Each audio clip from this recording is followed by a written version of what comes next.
So with February 7th coming and going, there are a lot of cards that have been revealed. So what is that going to look like for the next set meta? Well, let's go ahead and take a look at 3 deck lists and go from there. All of that and more starting right now.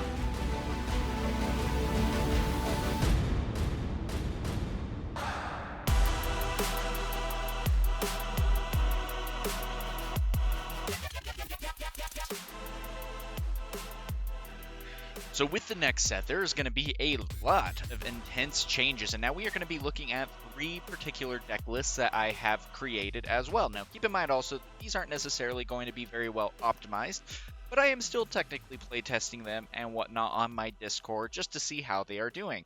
We've been able to print out a couple of cards that we have been able to have, and it has gone pretty well. So, again, though, keep in mind that these aren't necessarily going to be optimized just yet, especially with how many new cards are being released. There's, for example, going to be a Bakira that I do want to actually even add to this deck, which is the 5 cost that has the ability to, when it gets banished, it goes ahead and deals 2 damage to all characters on the opposing side of the field, and it is a 5 cost inkable. Really good card. There's a couple of things, of course, that we are going to be making changes, but of course, these cards are so recently announced that very few of them have even been placed on Pixelborn or on Dream Inc. as well. But with that being said, guys, it's going to be a good time. And there is even going to be a little bit of a change that I am going to be making here as well. For example, the 7 cost Mulan is going to be one that I am going to be putting in here as well, taking out the 4 cost Mulan. And, 1 or 2 other options that don't necessarily, fit too well in here. But this is still going to be a pretty solid list as well. Now, of course, we have seen in the past that there is Ruby Steel that is pretty solid out there. The biggest problem with Ruby Steel, though, is that it does fall into card draw issues because, well, there really is none. That's why we are running the Beasts. That's why we're running, the Docks, the Robin Hood, so in case it does get banished, we're able to draw a card. But all in all, we're not really in a great shape, but there are some really great combos that we are able to perform here because of the color combination. First and foremost, of course, we're going to be starting out with an old trick that is still a really good one to be playing. It's going to be the Flynn Rider and the Gustav the Giant. Now, for those of you who don't know, Gustav the Giant is a 6/6/3 cost that comes in exerted. At turn 3, that's not necessarily going to be a very easy thing for you to be able to take out as an opponent. And so Flynn Rider has a very high probability, even more so than with the Sisu, on being able to get the 3 lore gain at each turn. Now, is he necessarily good enough to be dropping in this kind of combination? That's to be seen. He still has been able to go off for me in the couple of games that I've played. I've played probably 5 games with this deck list, and he's still been able to go off in 2 of those games at least once, and 1 game even up to 3 times. So there's a lot of good help there as well. Now, the Super Goof is going to be a big factor again as he's comes in with rush and is able to go ahead and attack in, and when he does, he is able to gain U2 lore, which is an absolute game changer. Now, of course, you have ways to be able to boost him, to be able to make him a little bit more resistant and things of that nature as well, and we'll get to that as well. Ray is going to be one of the biggest factors in this deck on just being able to go again. Ray specifically is going to be able to, when you place a card in your inkwell for the first time, you will be able to ready up a character and they will be unable to quest for the rest of the turn. Now, that necessarily isn't going to be something that is all that important in this deck. And that's going to be one of the interesting factors about playing this deck. This is a challenge-heavy deck. That's why we got the Mauis, the Maui Half Shark, the Maui Hero to all that jazz. We got the Mulan Shift. Now, we do also have the 7 cost Mulan Shift, and she is a very good card. I have her right here. Let me read it specifically now. She is a Shift 5, 7 cost 5/6. Evasive as well, which is really scary. And when this character challenges another character, your other characters gain. This character can challenge ready characters this turn. So, I mean, just a really scary card to be able to play, and it is something necessarily that you would have to wait a turn. I'm still a little iffy on being able to play that card in this deck, especially being a 7 cost. That's not going to necessarily be the ink that you're going to necessarily be able to get to, but it is still a really great card on being able to get things done. Now, the biggest key of this deck right here is going to be the Mushu. Why is that? Man, this card is a scary card. So first and foremost, it specifically says that whenever one of your characters challenges, they gain resist +2 during that challenge. Keep in mind that is only during that challenge. Now, here's the big factor too. During your turn, whenever one of your characters banishes another character in a challenge, gain 2 lore. Now, Mushu has very interesting wording because it doesn't say when other characters necessarily gain that lore. It specifically says when one of your characters challenges, they gain the resist. And during your turns, whenever one of your characters, which can also include the Mushu. There was a game, probably the third game I was testing with this deck, if I remember correctly. I was able to get 2 Mushus out onto the field. Does that mean they stack? Yes. Does that mean that they gain 4 lore per challenge? Yes. And that can get very scary very fast. Now, the crazy thing is, the Mushu also was able to attack in and take out some characters as well. With the resist +4, just made it very difficult for anything to be able to be done about this fact. Now, of course, I think this is going to be a really great card, especially as a rare. It's going to become just the staple card to make this deck function well. Again, the biggest problem is going to be this card draw. You're not necessarily going to have a whole ton of card draw in this deck, but that's okay. That's why we put Beast in here, hoping that he's going to be able to survive. Now, of course, a 3/5, that's going to be pretty difficult being unable to utilize Zeus's and things of that nature. He's just going to be able to be taken out pretty quickly, unlike the Robin Hood here. Even still, if he's able to stay out without any damage on him until the next turn, then this is going to be something that can get you some card draw. Now, at the same time, there are a lot of Ruby cards, which also might be incorporated into this deck that was announced in set 7, where whenever they challenge or things of that nature, you are able to remove a damage counter from a chosen character to a chosen opposing character. If that is the case, then I will have a lot harder time of being able to play Beast in this list, just because it will be so much easier to be able to move the 1 damage onto him and stop you from being able to get the card draw. Now, of course, that's going to be a balancing factor for your opponent to be able to decide. Why is that? Well, we are going to be running Fan the Flames, where ready chosen character and they can't quest for the rest of the turn, and One Last Hope. Chosen character gains resist +2 until the end of your next turn. If it is a hero character, or if a hero character is chosen, they may also challenge ready characters this turn. So it's like, okay, cool. You want to be able to give my beast, a nice +4 boost of attack? Cool. Well, I can go ahead and challenge your ready characters. Now, with that being said, too, you then will be able to utilize also Fan the Flames, maybe even Araya as well, to be able to continually untap the beast and just do some crazy board wipes on characters that thought that they were initially safe. This is also going to be a great way to get around Ward as well, because you can just go ahead and attack into characters head on. No big deal. So that's going to be a big thing and a big factor, and something that I'm still trying to keep in mind as I go about building these deck lists.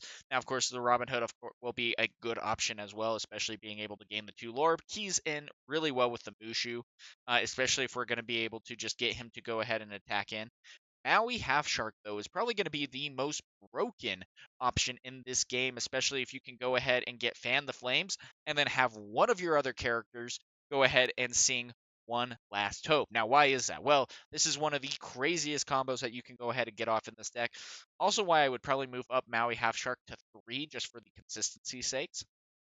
Because not only is he evasive, not only do you gain 1 lore per action, but whenever this character challenges, he's going to be able to, and banishes the character, he's going to be able to get a item, or a action card, sorry, back to your hand. Now, what's that going to necessarily mean? Well, Fan the Flames is going right back into hand, and you're going to be able to use all your ink with the resist +2 from One Last Hope to just go ahead and do an absolute board wipe with 1 character, while also gaining lore in the process, especially if you have a Mushu out, if you have a Maui, gaining lore from Fan the Flames as well. You're just going to be devastating your opponent. That +2 resist and the 5 willpower is just going to be absolutely insane to be able to get this underway. Now, of course, the Mulan is going to be doing pretty much the same thing in this case. I really almost prefer just playing the 6 cost Mulan, especially with, even though it does have a shift 5, the ability is still insane because it's going to be able to do a +3 attack boost if you shift it in this turn. With you shifting it as well, it's going to be able to attack, and she will devastate the opponent's board, because if you are able to just deal, 1 attack to your opponent, then you are going to be able to deal 5 additional damage to 2 other characters of choice. You know, that's going to be really interesting just to be able, I mean, 5 damage, you're basically dealing 3 Zeuses in one attack to you know, your opponent's board, and that can be a little scary. Now, of course, one of those is only going to be able to count as a challenge banish with the Mushu, for example, but still, if you're able to control the board, that's going to be absolutely scary. Same thing with the Scar, for example. I'm playing the Scar just as a one of, just a big threat just in case. Kind of the same thing as the Maui Half Shark, just not as good, but still pretty darn close. In the sense that he comes in with Rush as a 6/5, and then during your turn, whenever this character banishes another character in a challenge, you may ready this character, and he can't quest for the rest of this turn. So even still, if you're able to get one last hope, yes, you're not going to be able to attack ready characters, but if they do come in with just a, you know, if they might be even Amber Steel, for example, and they just go crazy with a board, wide board, they come in and they have a bodyguard on the board, you're like, that's not a big deal. You're going to be able to do one last hope and just go ahead and attack into a couple of things, get things taken care of, and call it good. You're hoping it's not a Chimpo, but still, the odds of it being a Chimpo is going to be pretty slim. Same with a Pluto would maybe suck a little bit, but there, of course, like we've seen, are ways to get around it, and you would have no problem throwing in one of like your 2 costs to be able to get Pluto down anyway. But still, great combos right there. One last hope and Fan the Flames are going to be your biggest assets and just getting some great lore gain and some great board control. I almost would even be willing to throw in some attack gain cards as well, especially with like, you know, the Calhoun, the Robin Hoods, and the things like that. Just things to be able to better guarantee that I might be able to get some strong attacks and to be able to get the lore gain. But I mean, again, this is a very early on deck. We're still going to be play testing things, and so it's going to be interesting to see what's going to be happening. Now, this is one that I absolutely love, one that I really want to make work, one that I'm still trying to figure out will it work. And I really do think it will, but when I saw Ink Geyser, I just really wanted to go ahead and get this kind of deck built as fast as possible. And Ink Geyser is a very interesting one. Now, why is that? Well, each player exerts all cards in their inkwell, and each player will, with more than 3 cards in their inkwell, will return all cards at random from their inkwell to their hand until they have 3 cards left in their inkwell. So, I mean, why is this going to be absolutely crazy and devastating? Well, it's because your opponent's going to have a lot of cards in hand, and that's going to be something that will be very interesting in going ahead and getting things bounced back. Now, the biggest thing is Ink Geyser is needing to be incorporated with Prince John's Mirror. This is going to be an absolutely great card to utilize because at the end of each opponent's turn, if they have more than 3 cards in their hand, they discard until they have 3 cards in their hand. So if you go ahead and Ink Geyser and you're going against Ruby Sapphire and they have 11 ink and they go ahead and get all those back to hand up until they have only 3 ink left, then at the end of their turn, oops, they have to discard down to 3. All of that utilization is just gone and in the banish, and that is unable to get utilized. Now, at the same time, we're still, of course, trying to figure out the balance. Now, keep in mind, too, the Tamatoa, there it is the new Tamatoa that hasn't been added to Dream Ink yet. But the new Tamatoa is absolutely insane because when it comes into play, you're able to return 2 of your items from the banish zone back to your hand. And then when he quests, you are able to play an item for free. So if you have a Lucky Dime in hand, it goes out for free. That is a pretty great way to really get ahead. And so this is more so of just get all the cards bounced off of the field, you know, and get everything in your power to be able to go ahead and get the Ink Geyser properly activated, and then just get some crazy amounts of lore gain as you have your developed board. So, I mean, we have a couple of things that we are going to be utilizing. The Muses, first and foremost, are going to be an absolutely great asset to be able to utilize. Hiram, of course, to be able to get some items removed, to get some strong card draw. The Mother Gothel is going to also be a good one to be able to bounce the character back to hand. The Ariel, of course, if you have any more items in on the field, she's going to be able to quest for 5. And if you do a you came back, if you do a Lucky Dime on the board as well, you can gain an insane amount. This is also a big reason why I'm not necessarily running the bells, which if you have more than 10 ink, she's able to quest for 5. I'm not necessarily curious about that and don't really want to play that per se. But otherwise, yeah, the biggest thing is going to go ahead, bounce back things to hand to the best of our ability. Getting an early Prince John Mirror out onto the field is going to be fairly helpful as well, especially when utilizing things like your welcome, Mother Knows Best especially. I almost would even put Mother Knows Best up to 4 and Hemphalumps and Woozles down to 3. But this deck has been really great. The only problem with this deck is if you miss on, you know, only having like the Prince John's mirrors, but you don't necessarily have a lot of bounce back, then you really give your opponent the game. Likewise, if you have a lot of bounce back, but you don't necessarily, vice versa, you're just giving your opponent the game. Now, the Mufasa is going to be one of the best parts of your deck, but we're only playing a one of just because of it, being already that we have a ton of uninkables is not necessarily something that I want to have in this deck an abundance of. Even though I do own 3 of them, I still don't necessarily. I would maybe play 2, but again, this isn't necessarily a utilized list. This is just a very quick idea. Still, though, I've played I think about 6 games with this deck, and the Mufasa combo I was able to get off twice in that case, where I was able to get him in. We were able to get 2 cards back to hand. We still were able, of course, to ink for turn on that, and so that helped a little bit. And then he was able to quest off on the next turn, which would then go ahead and ready all of the cards in the inkwell, and things just went crazy from there. We had UK backs in hand, and then when we got down to the final 3 ink after everything was all said and done, and we had already gained an already absurd amount of lore, then we played the Ink Geyser, which just cleared out everything, and we had a ton of cards to be able to also use. Because we have some more expensive options, but that was also kind of the nice part. It's like I didn't necessarily feel too bad about putting a You're Welcome in for Ink, or even like a actions or things like that. With a Tipo, for example, I was like, hey, I have no problem putting a You Came Back necessarily into the inkwell, because when I get the Ink Geyser in there, I have actually a pretty good chance of it just going and returning to hand. And then I have a You Came Back that was stored for me in a bank, essentially, and it was able to come back to hand. So that was really interesting to be able to see those combos coming out. Now, of course, with Ice Block, we might be actually seeing instead the 2-cost item, the what was it, the Sapphire something or another. Anyway, it's a really great card, and that I think is going to be replacing um, the Ice Block, maybe, because it does -2 per ink in the inkwell added. But at the same time, your 2 costs, you're going to be running instead, your Sail the Azurite Seas, and if not, your Tipos. But even still, if you happen to miss on the Sail the Azurite Sea or the Tipo, for example, then having an Ice Block in hand is still not too shabby. But then again, you're only relying on, potentially only having a Popsicle for the turn 1 play, which can be a little bit difficult.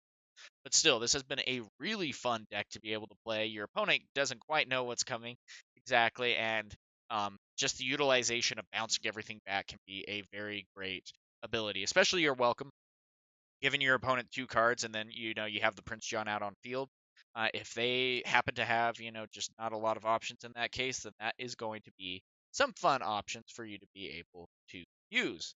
Now, of course, the final deck that we are going to be using. Now, this is going to be an interesting one because it's not exactly well utilized again, and I would still be adding a couple of cards. For example, we took out the Jafar, the 2-cost Jafar instead. Oh, this is an old list. Anyway, guys, I am sorry. Go ahead and understand that this is an old list. I do have everything right here, so we're going to be going over it. I have the deck right here with green sleeves. So with that being said, we do have Jafar Aspiring Ruler at a 4 count. We do have the Raja at a 3 count. We have Smeeze in this deck like normal. We have the Jafar 4 cost at a 4 count. And the biggest thing with this deck and the big idea is to try to go ahead and get the Jafar on the board, shift him in at turn 5, go a whole new world, and gain 7 lore. Now, one of the biggest things that you're going to be wanting to do as well is, if you can go ahead and go turn 1 Robin Hood, turn 2 Smee, turn 3 Robin Hood shift, turn 4 Jafar, turn 5 Jafar shift, sing a whole new world, go ahead and see, and you happen to get in hand another whole new world, where you can then have the Robin Hood sing a whole new world. Then you go ahead and gain 14 lore on 1 turn, which that's why we also go a bit on the aggro side at the beginning of this game as well, with the Maleficents and the Smees and things of that nature, because if you can go ahead and get up to 6 ink by the time the whole new world starts to come out, and by the time Big Jafar comes in with the shift, you have a lot of potential to be able to get things done. And so at the same time, though, You really just need 3 cards to be able to utilize this combo, and of course that's going to be the Jafar, the small Jafar, and a whole new world. And so when you're mulling again, that's specifically going to be things that you are looking for. And if you miss on that, well, that's why we go ahead and we add a lot of card draw here, where we do have, the Diablos. I think I even went ahead and I added, we do have the 4 rabbits, for example, especially if they do get banished. We don't necessarily feel bad about that. 4 friends on the, or yeah, we upped it to 4 friends on the other side. We have the Diablos. I also ran 2 Cuscos. Again, card draw. That's going to be your biggest thing, and 4 Chernobog followers. So we have a little bit of a different list from the shift. We also want the library, so if anything does get taken out, then we are going to be in trouble. But if we go ahead and put them in library, then we're in a better shape and we can find things that we need to better utilize. And the one lore gain can really make a difference because, again, if we can get to 6, then we have a good chance. The thing, too, to keep in mind with this as well, the Big Jafar is evasive. So he can be a little bit difficult because the only way to really take him out is with a fellow evasive or with removal, such as a Zeus. But even then, that's going to be a little bit difficult to be able to do. But still, even so, that's why we go ahead and do the shift. So if he's out onto the field, you're going to be, needing to get the whole new world off as fast as possible so that you can get the combo going.